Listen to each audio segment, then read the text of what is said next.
Welcome to me ఇంటి నేస్తం Lavanya. Upcoming రివ్యూలోకి వెళ్ళిపోదాం. బాకీ కరుణ తన్ని చూసిందని గమనించి చెట్టు చాటుకు వెళ్ళి దాక్కుని కరుణని గమనిస్తూ ఉంటుంది. కరుణ మాత్రం బాగి నువ్వు నాకు కనిపించావు, ఇక్కడే ఎక్కడ ఉన్నావు అని చెప్పి అక్కడున్న ట్రాఫిక్ పోలీస్ దగ్గరికి వస్తుంది. చూడు సారు, ఇప్పుడు ఇక్కడ ఒక 5 నిమిషాల క్రితం నా ఫ్రెండు కనిపించింది. అది ఎటు వెళ్ళిందో నాకు తెలీదు. ఇక్కడ సీసీ ఫుటేజ్ ఉంటే నాకు ఇస్తారా అని అంటుంది. సరే అని చెప్పి సీసీ ఫుటేజ్ చూసేసరికి బాగి కనిపిస్తుంది కరుణకి. ఏ బాగి, నువ్వు ఇక్కడే హైదరాబాద్లో ఉన్నావా? అమర్ సార్ చూడు, మన ఇద్దరం ఏదో నాటకాలు ఆడుతున్నట్టు మాట్లాడుతున్నారు. ఇప్పుడే అమర్ సార్కి ఈ వీడియో చూపిస్తాను అని చెప్పి స్కూటీపై ఇక అక్కడున్న సీసీ ఫుటేజ్ తన ఫోన్లో ఎక్కించుకొని కరుణ అమర్ దగ్గరికి బయలుదేరబోతూ ఉంటుంది. ఇదంతా తెలుసుకున్న బాగి, అమ్మో, కరుణ ఇప్పుడు ఆయనకి నేను ఇక్కడ ఉన్నానని ఖచ్చితంగా సీసీ ఫుటేజ్ ద్వారా తెలిసిపోతుంది. అలా జరగకూడదని చెప్పి ఆటో ఎక్కుతుంది బాగి. ఇక కరుణని ఫాలో అవుతూ ఇక తన ఎదురుగా నించుంటుంది బాగి. హే బాగి, ఎన్ని సంవత్సరాలైంది నిన్ను చూసి?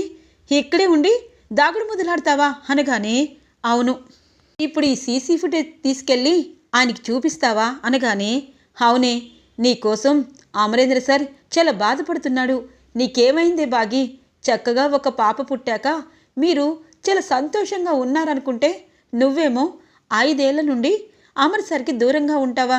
ఏమైంది అనగానే, చెప్తాను, ముందు ఆ వీడియోని డిలీట్ చేయి అనగానే, చేయను, ఎందుకంటే అమర్ సార్ అలాగే పిల్లలందరూ బాధపడుతున్నారు అనగానే, చూడు, ఖచ్చితంగా నేను అక్కడికి వస్తే ఇంకా బాధపడతారు. ముందు ఆ వీడియో డిలీట్ చేయి. నిజంగా నేను నీ స్నేహితురాలు అనుకుంటే అనగానే, చేస్తానే, కానీ ఇప్పుడే అమర్ సార్కి ఫోన్ చేసి మీకు సీసీ ఫుటేజ్ చూపిస్తానని మాట ఇచ్చానే. ఇప్పుడు అమర్ సార్ నా మాటను నమ్మరు అనగానే, చూడు, నీ మాట నా మాట ఎప్పుడైనా విన్నారు కానీ, అందుకే డిలీట్ చేయవే ప్లీజ్ అని అంటుంది.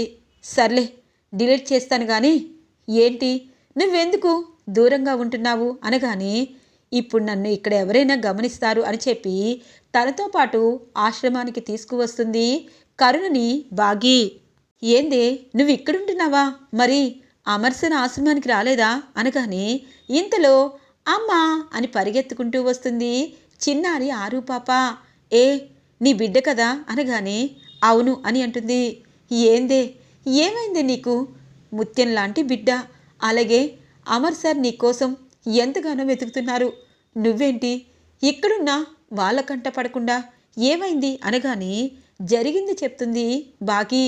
అంటే అమ్ముకి ఆరుకి ఇద్దరికీ ఒకేసారి ప్రమాదం అని చెప్పారా అనగానే, లేదే, అరుంధతి చిన్న కూతురు, అలాగే ఇటువైపు అమ్ము పెద్ద కూతురు, వాళ్ళిద్దరూ 7 సంవత్సరాలు గండం ఉండేదాకా కలవకూడదని చెప్పారు. అందుకే నేను 6 ఒక్క పిల్లల్ని నీ సొంత పిల్లల్లాగా చూసుకుంటాను. అలాంటి తనకి ప్రమాదం అంటే నేనే వాళ్ళ నుండి దూరం అవ్వాలనుకున్నాను. ఇంకొక 2 సంవత్సరాల తర్వాత ఖచ్చితంగా నా ఇంటికి నేను వెళ్తాను. అప్పటిదాకా నేను ఇక్కడ ఉన్న సంగతి ఎవరికీ తెలీదు. ఎందుకంటే నీ చెప్పిన విషయం వాళ్ళు ఎవరూ నమ్మరు అనగానే, నేను నమ్మట్లేదే, ఎవరో పంతులు గారు ఏదో చెప్పారని మూర్ఖురాల్లా నీ బిడ్డతో సహా అమర్ సార్కి దూరం అవుతావా? అలాగే ఆ మనోహర్ గురించి తెలుసు కదే, నీ పిల్లల్ని అలాగే ఎంత ఇబ్బంది పెడుతుంది అన్నది నీకు అర్థం కాలేదా అనగానే, దానికి అంత సీన్ ఉండదులే అని అంటుంది. ఏంటా సీను? నువ్వు వెళ్ళిపోయాక దానికి పెత్తనమిచ్చారు అమర్ సార్. అదేమో పిల్లల్ని టార్చర్ చేస్తూ సరైన తిండి కూడా వాళ్ళ కడుపుకి అందజేయటం లేదు. వాళ్ళు మాత్రం నువ్వు వస్తావని ఎదురు చూస్తూనే ఉన్నారు. నువ్వేమో ఇంకొక 2 సంవత్సరాలు ఆగాలంటున్నావు. హే, ఎదిగిన ఆడపిల్లలు 2 ఉన్నప్పుడు వాళ్ళిద్దరినీ కంటికి రెప్పలా తల్లే కదా చూసుకుంటుంది. అరుంధతి చనిపోయాక ఆ ప్లేస్లోకి వచ్చి ఆ ఇంటి ఇల్లాలవయ్యావు. ఇప్పుడేమో పంతులు గారు చెప్పిన దానికి కనీసం ఏదైనా ప్రాయశ్చిత్తం ఉంటుందేమో, ఆ పూజ చేయించాలని నీ మైండ్కి ఎక్కలేదా అని అంటుంది. అవునే, నేను అలా ఆలోచించలేదు అనగానే, చూడు, ఒక సమస్యకి ఖచ్చితంగా పరిష్కారం ఉంటుంది. నువ్వు ఇలా దూరంగా వెళ్తే పరిష్కారం దొరకదు. ఇంకొన్ని రోజుల్లో ఖచ్చితంగా ఆ మనోహరి పిల్లలందరినీ హాస్టల్లో వేసేస్తుంది. అలాగే అమరేంద్రకు కూడా దగ్గరైపోతుంది. ఎందుకంటే అరుంధతి చనిపోయాక నీ మనసుని తను అర్థం చేసుకున్నాడు. ఇప్పుడు నువ్వే దూరమైతే ఇప్పుడు మనోహరికి నువ్వే అవకాశం ఇచ్చినట్టు కదా అనగానే, చూడు ఆయన రాముడు లాంటివారు, నన్ను అరుంధతి అక్కని తప్పించి ఇంకెవ్వరి వైపు కూడా చూడరు అనగానే, నిజమే అది నాకు తెలుసు. కానీ నువ్విలా దూరంగా ఉండి నీ చంటి పాపని వాళ్ళ నాన్నకి వాళ్ళ అక్కలకి దూరం చేస్తే బాగోదు కదా. అలాగే మన ఇద్దరి మాటల్ని తను వినకూడదని తన్ని వెళ్ళిపోమన్నావు, వెళ్ళిపోయింది. కానీ ఆ పాపకి తండ్రిని దూరం చేయడం తప్పు బాగి అని అంటుంది. సరే, ఎలాగూ 5 సంవత్సరాలు పూర్తయ్యాయి. ఇంకొక 2 సంవత్సరాలు ఇక్కడే ఉన్నాను కదా. ఆ మనోహరి ఏదైనా చేస్తే అప్పుడు అని అంటుంది బాగి.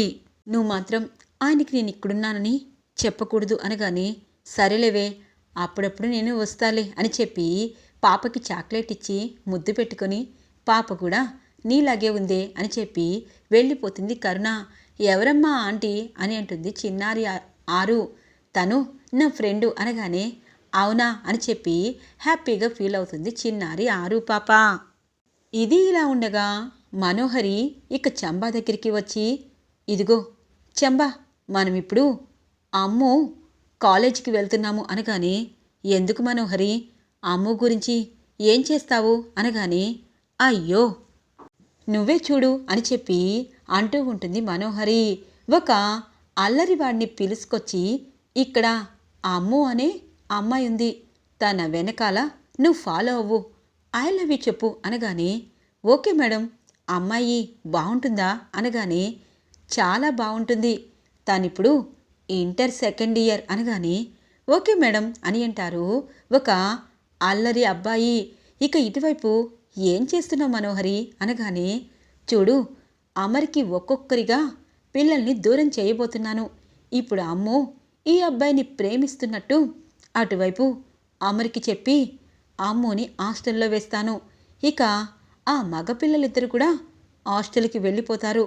ఒక్క అంజు మాత్రమే ఉంటుంది అనగానే, మనోహరి, ఈ మధ్య నువ్వు చాలా తెలివి నేర్చుకున్నావు. కానీ అమ్ము చాలా మంచిది కదా, అరుంధతి పిల్లలు బంగారం కదా అనగానే, ఆ బంగారాలు బంగారంగానే నేను ఉంచాలనుకుంటున్నానా? కాకి బంగారాన్ని చేస్తాను. నువ్వే చూడు, ఇప్పుడు తెల్లగా అందంగా ఉన్న ఒక యువకుడు వెనకాల పడితే ఇప్పుడున్న వయసులో పిల్లలు ఆ మత్తులోకి వెళ్ళిపోతారు. కావాలంటే చూడు అని అంటుంది మనోహరి. ఈవినింగ్ అవుతుంది.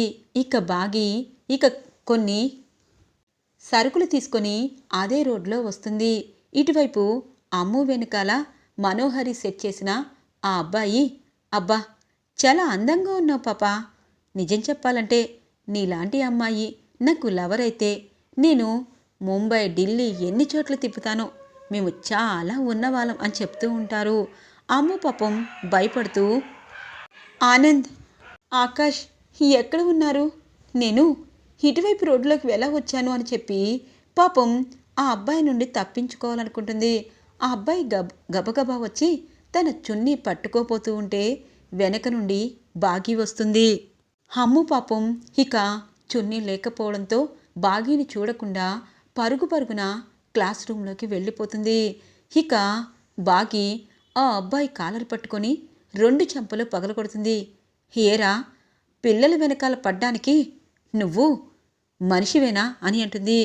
మేడం, నేను తనుని ప్రేమిస్తున్నాను అనగానే, ఓ అవునా, ఇంకొకసారి నీ నోటి నుండి ఆ మాట వచ్చిందంటే 32 పళ్ళు రాలిపోతాయి, ముందు ఇక్కడి నుండి వెళ్ళిపో అని అంటుంది బాగి.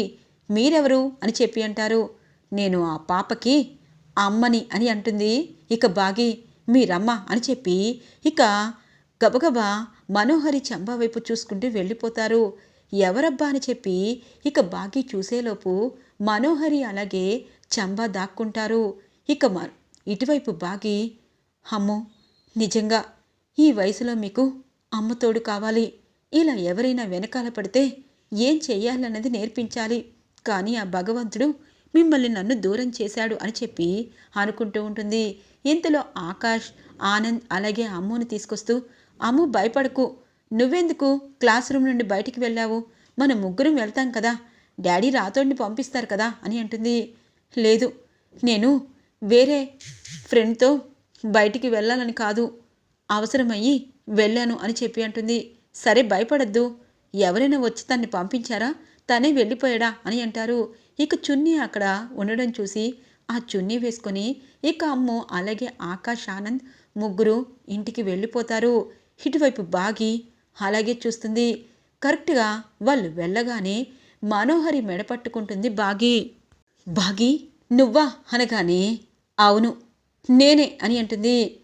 ఏంటమ్మా మీరిక్కడే ఉన్నారా అనగానే చెంబా నువ్వు మనోహరికి తొత్తువని అర్థమైందిలే, ఏంటి అమ్ముని ఏం చేయాలనుకుంటున్నావు అనగానే నీకెందుకు, నువ్వు ఆమెరికి పిల్లలకి అందరికీ చెప్పా పెట్టకుండా అర్ధరాత్రి నీ కూతుర్ని తీసుకొని వెళ్ళిపోయావు, వాళ్ళని మేము కాపాడుకుంటున్నాం అనగానే ఛీ నీచురాలా, నువ్వు కాపాడుతున్నావా, వాడెవడో పోకిరిని అమ్ము వెనకల పడేటట్టు ఎందుకు చేస్తున్నావు, నా పిల్లల్ని ఏం చేయాలనుకుంటున్నావు అని అంటుంది. ఇక బాగి నేనేం చెయ్యక్కర్లేదు, నువ్వే వాళ్ళ నుండి దూరమయ్యావు, అలాగే నేనేమి చెయ్యాలనుకోవటం లేదు అనగానే చూడు మను, నీ గురించి నాకు బాగా తెలుసు, ఒకవేళ నిన్ను కలిసినా నువ్వు ఆయనకి చెప్పవని కూడా నాకు తెలుసు. చూడు, నా పిల్లల కోసమే నేను నా పాపతో దూరమయ్యాను, అలాంటి నా పిల్లలకి నువ్వు హాని చెయ్యాలనుకుంటే నీ ప్రాణాలు తీస్తాను మను. నీకు ఏమీ అనిపించడం లేదా, ఒక భార్య చనిపోయాక తన చెల్లెల్ని చేసుకొని అలాగే తన జ్ఞాపకాలతోనే బ్రతుకుతున్న ఆయన వెనకాల ఇలా పడడానికి సిగ్గుగా అనిపించడం లేదా, నువ్వొక ఆడదానివేనా, పిల్లలు అడ్డంగా ఉన్నారని పిల్లలపై ఏదైనా తప్పుని తోసి ఇక వాళ్ళని హాస్టల్కి పంపించాలని అనుకుంటున్నావా అని అంటుంది బాగి. అబ్బా కరెక్ట్గా గెస్ చేసావు బాగి, అలాగే చేస్తాను, నేను అనుకున్నది సాధించేదాకా ఈ మనోహరి నిద్రపోదు కదా అనగానే నువ్వు నిద్రపోకపోతే రోడ్లు పట్టుకొని ఇలాగే తిరుగుతావు మను, నువ్వొక ఆడదానివైతే నీకు పుట్టిన కూతుర్ని నువ్వెందుకు వదులుకుంటావు, నీ భర్త అయిన రణవీర్ని ఎందుకు నీ వైపుకు తిప్పుకొని మళ్ళీ ఆయన వైపు తిరుగుతావు, నువ్వు మనిషివేనా అనగానే బాగి నేను రణవీర్ని మనస్ఫూర్తిగా పెళ్లి చేసుకోలేదు అనగానే ఓ మనస్ఫూర్తిగా బిడ్డను కన్నావన్నమాట, నీది ఒక బ్రతుకు, అసలు నీ కన్న కూతురు ఎవరో నీకు తెలుసా అని అంటుంది. ఎవరైతే నాకేంటి అనగానే ఇప్పుడు చెప్తాను విను, నీ కన్న కూతురు అంజు, ఆ అంజుకి నువ్వు తన కన్న తల్లివంటే నేను నీ కడుపున ఎందుకు పుట్టానా అని అసహించుకుంటుంది, అలాంటి దానివి నువ్వు. ఇప్పుడు చెప్తున్నాను, నువ్వు గనక పంతులు గారితో నా బిడ్డ కోసం అమ్ము కోసం ఏదైనా తేడాగా చెప్పావని తెలిసిన మరుక్షణం నువ్వు ఆయన దగ్గర ఏమవుతావు అన్నది నీకే తెలీదు, ఎందుకంటే పంతులు గారికి ఎన్నో చెప్పి ఇలా నన్ను దూరం చేశావని సరస్వతి మేడం నాకు ఎన్నోసార్లు చెప్పింది, కానీ నేను తనకి అవకాశం ఇవ్వలేదు, కానీ ఇప్పుడు అవకాశం ఇస్తాను, పంతులు గారిని కలుస్తాను, పంతులు గారు నీ మీద చెప్తే మను నీ జీవితం ఆయన చేతిలో ఎలా ఉంటుందో ఒక్కసారి ఊహించుకో, అలాగే రణవీర్ కూడా జైలు నుండి బయటకు వచ్చే ఉంటాడు, అతను నీకోసం ఖచ్చితంగా వెతుకుతాడు, నీ వల్ల జైలుకి వెళ్ళినవాడు నువ్వు కనీసం బెయిల్ ఇవ్వకుండా తన్ని జైల్లోనే మగ్గించావు కదా, అలా నీ గురించి నిజం చెప్పచ్చు, అందుకే అన్నీ నీకు కలిసి రాబోతున్నాయి మను, నీ పతనం మొదలు కాబోతుంది, ఇంకొకసారి అమ్ము విషయంలో ఏదైనా తేడా చేశావు అంటే నేను పంతులు గారి చెప్పింది కూడా వినను, అమ్ము కోసం ఏదైనా చేస్తాను అని చెప్పి బాగి మనోహరికి స్ట్రాంగ్గా వార్నింగ్ ఇచ్చి అక్కడి నుండి వెళ్ళిపోతుంది. ఇది ఇలా ఉండగా అమ్ము ఇక జరిగిన విషయం మొత్తం ఇక అమర్కి చెప్తుంది. ఇక అమర్ చాలా బాధపడుతూ ఉంటారు. ఇక రాతోడు అనుకుంటారు, నిజమే సార్, ఆడపిల్లలు పెద్దయితూ ఉంటే అమ్మ తోడు కావాలి అంటారు, కానీ మన మిస్ అమ్మ ఎక్కడ ఉందో అని చెప్పి అంటూ ఉండగానే ఇంతలో మనోహరి, రాతోడ్ నేను వాళ్ళని కంటికి రెప్పలా చూసుకుంటున్నాను, కానీ వాళ్ళే నా మాటని నెగ్లెక్ట్ చేస్తున్నారు, అయినా అమ్మో నువ్వెందుకు క్లాస్ రూమ్ నుండి బయటికొచ్చావు అనగానే, మనోహర్ ఆంటీ నాకు వేరే పని ఉందని చెప్పి సార్ చెప్తే బయటకొచ్చాను. కానీ అది ఎందుకో ఎవరు చెప్పారో తెలీదు డాడ్. అలాగే మిస్ అమ్మ మన ఇంటిని వదిలి వెళ్ళింది. తనుంటే అన్నీ చెప్పేది అని అంటూ ఉంటుంది అమ్ము. ఇంతలో ఆరు పాప ఫోన్ చేస్తుంది. ఇక అంజు ఫోన్ లిఫ్ట్ చేసి ఆ చెప్పు అనగానే, నువ్వు ఒక్కసారి మా ఆశ్రమానికి వస్తావా అక్క అని అంటుంది. ఆ వస్తాను అని చెప్పి ఇక అమ్ము ఎవరికీ చెప్పకుండా ఆశ్రమానికి వెళ్ళిపోతుంది. ఇక బాగి ఆశ్రమంలో పిల్లలకి ఇక క్లాసెస్ చెప్తూ, ఎవరికైనా కష్టం వచ్చినప్పుడు ఆ కష్టం నలుగురు తీర్చినప్పుడే ఆ కష్టం తీరుతుంది. పేదవారు వాళ్ళకి ఎవరైనా డబ్బు సహాయం చేస్తారేమో, మనకున్న జబ్బులు ఆకలిని తీర్చుకోవచ్చని చాలా అంటే చాలా తాపత్రయపడుతూ ఉంటారు. ఒక్కరిగా ఇవ్వకపోయినా అందరూ కలిసి వాళ్ళకి చేయూతనిస్తే వాళ్ళ కడుపు నిండా భోజనం ఉంటుంది. అలా ఒకరు చేయలేని పని 10 మంది చేయగలరు. అలా మన అనాథలకు కూడా చాలామంది సాయం చేస్తూ మన ఆశ్రమాన్ని నడుపుతున్నారు అని చెప్పి చెప్తూ ఉంటుంది ఇక బాగి. అప్పుడే వచ్చిన అంజుకి బాగి గొంతు వినిపిస్తుంది. ఏంటి మిస్సమ్మ గొంతులా ఉందని చెప్పి పరుగు పరుగున వస్తూ ఉంటే ఆరు కనిపిస్తుంది. అంజు అక్క నీకు మా మమ్మీని చూపిస్తాను రా అని చెప్పి తను చెయ్యి పట్టుకొని బాగి క్లాస్ చెప్తుంటే చూపిస్తుంది ఆరు. ఒక్కసారిగా ఇటువైపు అంజు షాక్ అవుతుంది. మిస్సమ్మ అని అంటుంది. ఇక మిస్సమ్మ ఎవరు అంజు అక్క అనగానే, మిస్సమ్మ అని చెప్పి పరుగు పరుగున అంజు వచ్చి ఇక బాగి దగ్గరికి వస్తుంది. అంజు అని చెప్పి అంజుని కౌగిలి, మిస్సమ్మ నువ్వు ఇక్కడున్నావా? ఈ ఆరు పాప వాళ్ళ అమ్మవా?